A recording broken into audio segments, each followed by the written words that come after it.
एक समय था जब दुनिया में किसी भी बड़े संकट के समय सबकी नजर अमेरिका के ऊपर होती थी। सब देश उम्मीद लगाते थे कि कब अमेरिका उनकी मदद करने के लिए सामने आएगा और मुसीबत में लीडरशिप दिखाएगा।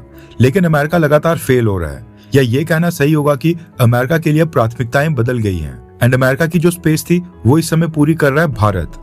मिलिट्री स्ट्रेंथ और स्ट्रॉन्ग जीडीपी के साथ साथ इकोनॉमिक ग्रोथ किसी भी बड़े देश के लिए प्लस पॉइंट होती है, लेकिन असली ग्लोबल इन्फ्लुएंस तभी बढ़ पाता है जब मुश्किल वक्त में दूसरे देश भी, बाकी कंट्रीज आपकी तरफ उम्मीद से देखती हैं।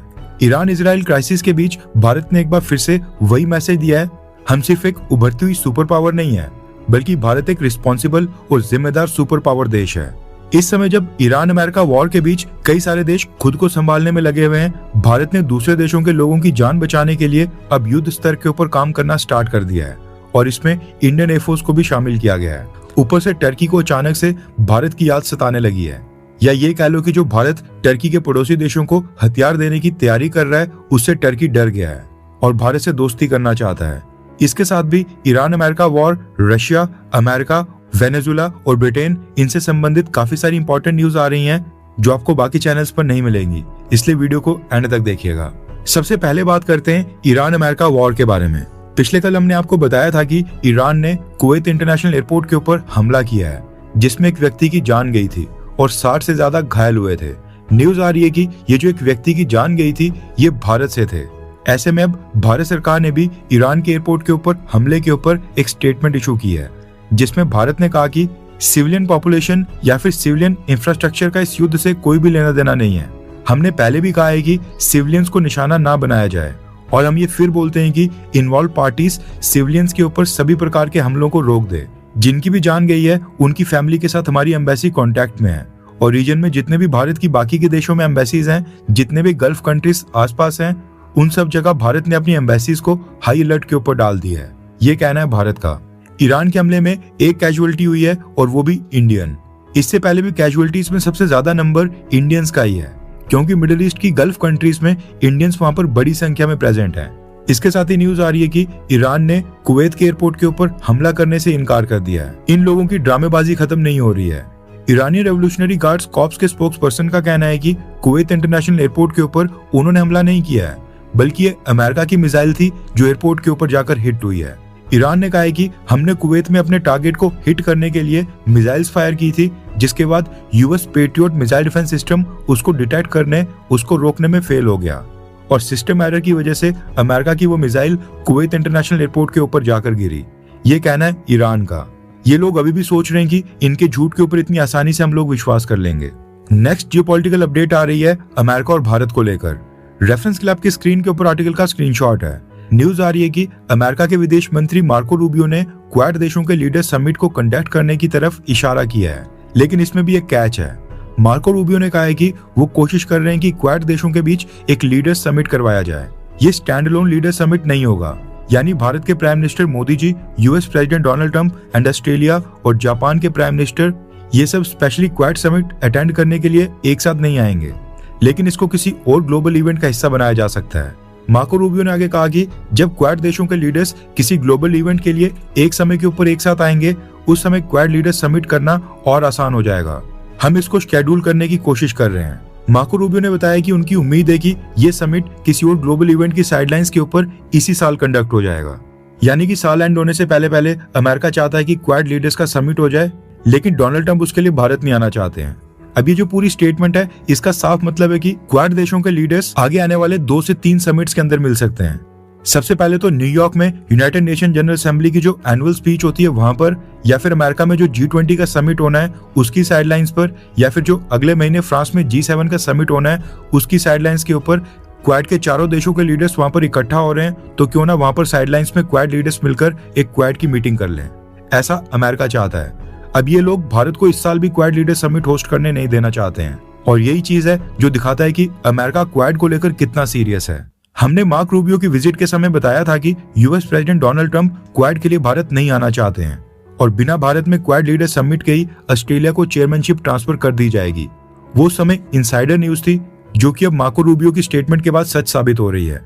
अब समय आ गया है कि क्वाड को साइड करके भारत अपनी अप्रोच को दोबारा से इवैल्यूएट करे और सोचे कि भारत क्या गलती कर रहा है क्या हमको अमेरिका की तरफ से इस तरह का ट्रीटमेंट सहन करना चाहिए या फिर नहीं। नेक्स्ट जियोपॉलिटिकल अपडेट आ रही है भारत और अफ्रीका को लेकर। रेफरेंस के लिए आपकी स्क्रीन के ऊपर आर्टिकल का स्क्रीनशॉट है। न्यूज आ रही है कि अफ्रीका में जो इबोला वायरस नाम का हेल्थ क्राइसिस चल रहा है, इसके लिए भारत ने युद्ध स्तर के ऊपर ऑपरेशन चलाया है एंड अफ्रीकन देशों की मदद करने के लिए इंडियन एयरफोर्स को भी डिप्लॉय कर दिया गया है। न्यूज आ रही है कि अफ्रीकन कंट्रीज के रिक्वेस्ट के ऊपर भारत ने मेडिकल सप्लाईज और एड का दूसरा कंसाइनमेंट अफ्रीका को डिलीवर कर दिया है। खास बात यह है कि यह दूसरा कंसाइनमेंट 43 टन का था जो कि अफ्रीका पहुंच गया है। मसला ये था कि कमर्शियल एयरलाइंस या शिपिंग रूट्स के जरिए मेडिकल एड, मेडिसिन और किट्स अफ्रीका के अलग अलग देशों में पहुंचाने में कई दिन वेस्ट हो रहे थे।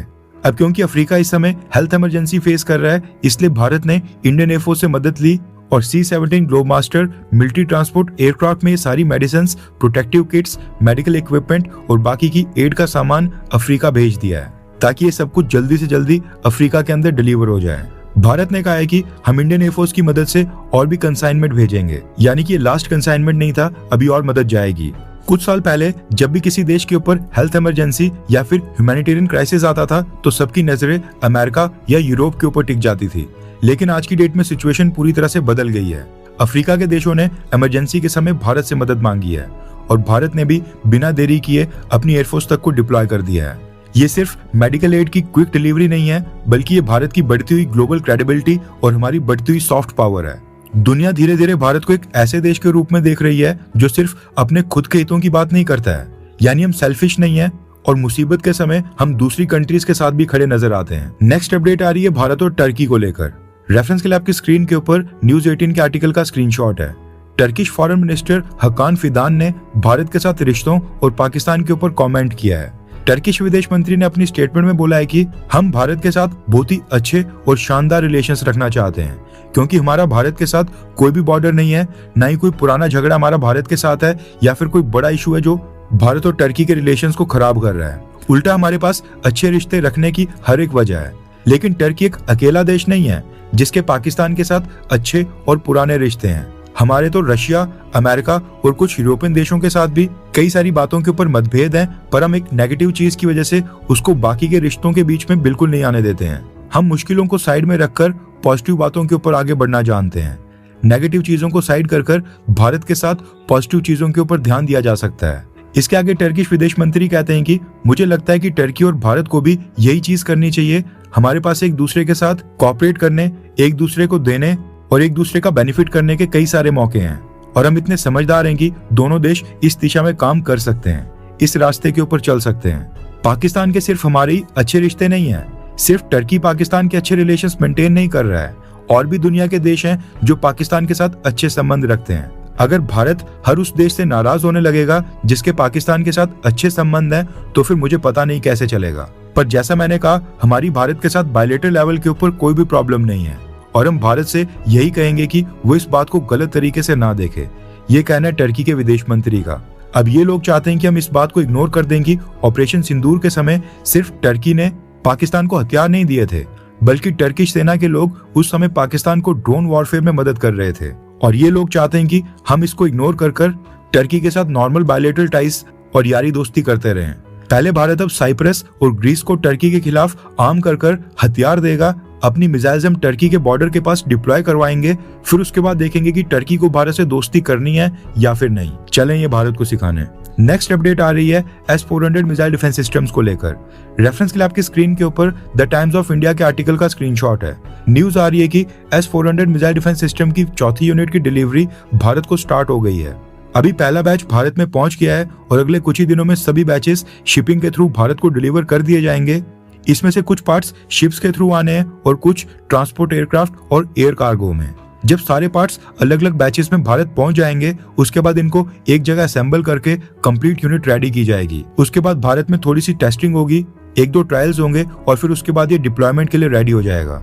रशिया ने प्रॉमिस किया है कि जो S-400 मिसाइल डिफेंस सिस्टम की 5th यूनिट है वो इसी साल नवंबर या दिसंबर महीने तक भारत को डिलीवर कर दी जाएगी। ये चीज तो खैर हमने पहले भी डिस्कस की है कि S-400 मिसाइल डिफेंस सिस्टम क्योंकि काफी हैवी पेलोड के साथ आता है, इसलिए रशिया इनकी डिलीवरी के लिए हाइब्रिड लॉजिस्टिक्स अप्रोच के साथ चलता है। रेडार्स और कंट्रोल सिस्टम जिसमें काफी सेंसिटिव इलेक्ट्रॉनिक्स लगे होते हैं, और किसी भी मिसाइल डिफेंस सिस्टम का ब्रेन माना जाता है। इनको रशिया मिलिट्री ट्रांसपोर्ट एयरक्राफ्ट में डिलीवर करेगा। कार्गो प्लेन्स में इनकी डिलीवरी होती है और जो लॉन्चर व्हीकल्स उनको कैरी करने वाले हैवी लिफ्ट ट्रक्स और मिसाइल कंटेनर्स होते हैं जो काफी लार्ज और हैवी पेलोड के साथ आते हैं। इनको सी रूट के थ्रू कार्गो शिप्स की मदद से डिलीवर किया जाता है। गुड न्यूज ये है कि रशिया 2-3 साल लेट ही सही लेकिन S-400 मिसाइल डिफेंस सिस्टम की चौथी यूनिट भारत को डिलीवर कर रहा है। अभी देखना इंटरेस्टिंग होगा कि S-400 की डिलीवरी के ऊपर यूएस प्रेसिडेंट डोनाल्ड ट्रंप किस तरह से रिएक्ट करेंगे, क्योंकि ये पहली बार है जब डोनाल्ड ट्रंप की प्रेसिडेंसी में भारत S-400 की डिलीवरी ले रहा है। इससे पहले की जो 3 यूनिट्स रशिया ने भारत को डिलीवर की थी वो पिछले प्रेसिडेंट जो बाइडेन की प्रेसिडेंसी के समय भारत में आए थे। आई होप कि डोनाल्ड ट्रंप इसके ऊपर कोई बखेड़ा खड़ा ना करें। इसके साथ ही न्यूज आ रही है कि वेनेजुएला की एक्टिंग प्रेसिडेंट डेल्सी रोड्रिगुएज आज दिल्ली में पहले भारत के विदेश मंत्री जयशंकर सर और उसके बाद फिर प्राइम मिनिस्टर मोदी जी के साथ मीटिंग करेंगी। इसके बाद दिन में यूके फॉरेन सेक्रेटरी वेटे कूपर भी भारत में प्रधानमंत्री मोदी के साथ कॉल ऑन मीटिंग करेंगी और उसके बाद विदेश मंत्री जयशंकर सर के साथ एक डिटेल्ड बायलैटरल मुलाकात होगी। इन मीटिंग्स में जो भी इंपॉर्टेंट डील साइन होंगी हम आपको इन्फॉर्म कर देंगे। आप वीडियो को लाइक करें एंड अगर आपने हमारे चैनल इंडियन अफेयर को सब्सक्राइब नहीं किया तो कर लें।